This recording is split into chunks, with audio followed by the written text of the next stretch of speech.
सुतक म्हणजे काय? सुतक कसे आणि किती दिवस पाळायचे असते? सुतक ही हिंदू धर्मातील एक प्रथा आहे.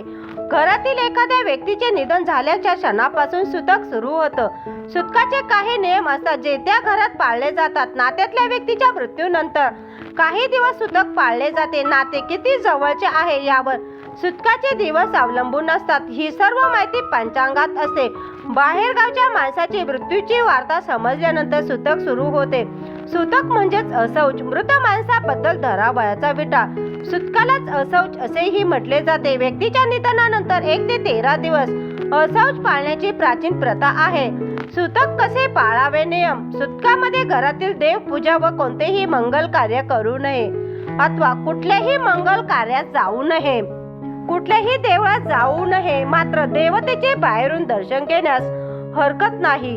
आपला जो नित्यक्रम आहे तो करावा. उदाहरणार्थ हरिपाठ वाचन, गायत्री मंत्र सोडून इतर नाम जप, कीर्तन, प्रवचन करण्यास हरकत नाही. नित्याची नोकरी, कामधंद्यात जायला हरकत नाही. मात्र ज्याने अग्नी दिला आहे त्याने वरील कोणत्याही गोष्टी करू नयेत व 10 दिवस घराबाहेर जाऊ नये. सुतकामध्ये पलंग गादीवर झोपू नये. दररोज आंघोळ करावी. मात्र कपाळाला टिलक किंवा टिकली लावू नये. अत्तर किंवा सेट वापरू नये.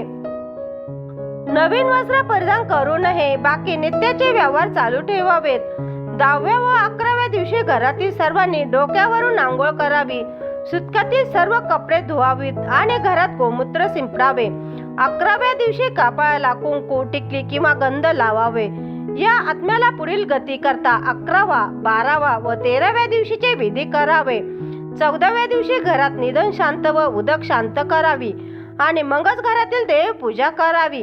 त्या दिवशी खांदेकरांना, नातेवाईकांना गोडाचे भोजन द्यावे. संध्याकाळी अग्नी देणाऱ्याने डोक्यावर नवीन टोपी घालावी.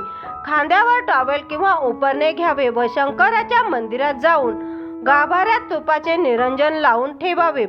शंकर ही मृत्यूची देवता आहे. आत्म्यास सद्गती प्राप्ती व्हावी व कुटुंबातील सर्वांचे रक्षण करावे अशी प्रार्थना करून डोक्यावरील टोपी व उपरणे तेथेच काढून ठेवावे. लावलेले निरंजन घरी आणू नये. या लोकांना सुतक नसते. मरणाच्या इच्छेने उपवास करून देह ठेवणे, शस्त्राने विष पिऊन, पाण्यात उडी घेऊन, फाशी घेऊन, पर्वतावरून किंवा उंचावरून उडी मारून इत्यादी कारणाने मृत असता किंवा आत्महत्या केली असता असौच नाही म्हणजे सुतक नसतं. तसेच गुरुहत्या करणारा वगैरे अशा प्रकारच्या व्यक्तीचे दहकर्म करू नये अथवा त्याचे शौचही पाळू नये. नास्तिक नीच कर्म करणारे, पितृकर्म न करणारे अशा लोकांकडे जेवण सुद्धा करू नये. तसेच पाणी सुद्धा पिऊ नये. श्री स्वामी समर्थ.